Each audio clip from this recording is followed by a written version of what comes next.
Knicks fans, the Knicks are officially heading to the NBA Cup Finals in Vegas after taking down the Magic last night, and while everyone is talking about Brunson and the Cup matchup with Wemby on Tuesday, something much bigger may have happened behind the scenes. Because Tyler Kolek might have just forced the Knicks front office to pause their entire backup point guard trade search. Let's break down what happened in Vegas, what Stephen Bondy reported after the game, and how this performance connects directly to the Knicks trade rumors involving guys like Jose Alvarado, Donte DiVincenzo, and now Dennis Schroder. The Knicks beat the Magic by a 12-point margin in last night's semifinals at T-Mobile Arena and now head to the Cup Finals on Tuesday night at 8:30 p.m. against Victor Wembanyama and the Spurs, who definitely stunned OKC in the West semifinals last night. This Knicks team though is rolling right now. They are clicking on both ends. They are trending up the standings at second place with 18-7 record, and they just showed once again that they are built for big stages. And side note, Jalen Brunson just passed Richie Guerin for third most 30-point games in franchise history as he's sitting at 88 of them right now.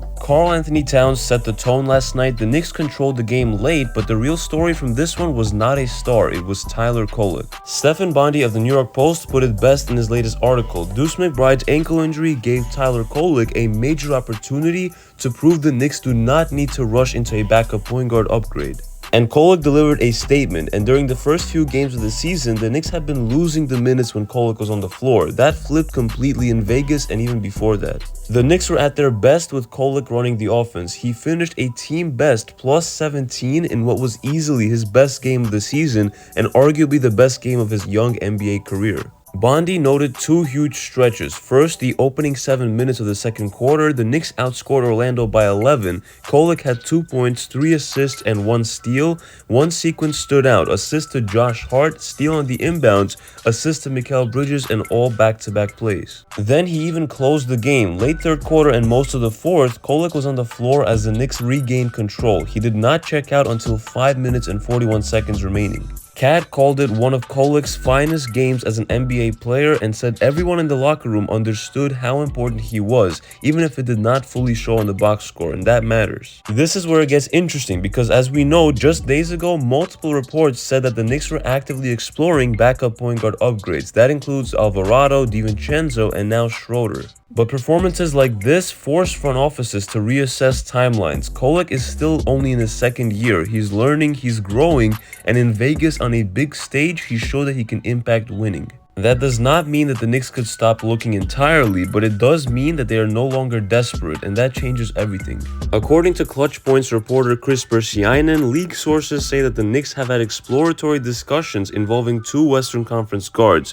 One of them was Donte DiVincenzo. This is not surprising because the Knicks never really wanted to give him up in the Karl Anthony Towns trade in 2024. Internally, they valued him heavily. But realism matters. Donte makes nearly $12 million. To match salary, the Knicks would likely need to include Mitchell Robinson or Josh Hart, and that is where it becomes very unlikely. Mitch is a big part of the rotation, Hart is part of the identity, and the Knicks are winning. Could it happen? Maybe. Is it likely mid-season? Probably not. This feels more like due diligence than momentum. Now here's the new name, Dennis Schroder. According to reporting from James Ham of ESPN, the Knicks have shown interest in Schroder as well as another potential backup point guard option. Schroder is averaging solid counting numbers but has struggled with efficiency as a starter. Off the bench, he has been better, shooting nearly 39% from 3. The issue is the contract. Schroder makes over $14 million this year, even more in future seasons. Matching that salary without touching core rotation players becomes extremely difficult.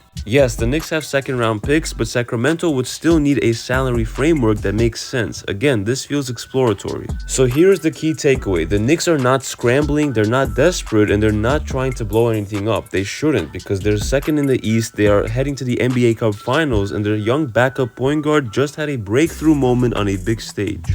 Leon Rose and this front office can afford to wait. They can let Kolek continue to grow, they can see how McBride's ankle responds, they can reassess in a couple of weeks. That is the position of strength that you want to be in. So yes, the Knicks are monitoring the market. Yes, names will continue to surface, but after what we just saw in Vegas, Tyler Kolek may have just earned himself real trust. And that might be the most important development of all. But if you enjoyed this video, make sure to hit that like button and sub to the channel for more Knicks news and updates you will not want to miss. It's been KNYT here, and I'll see you guys in the next one.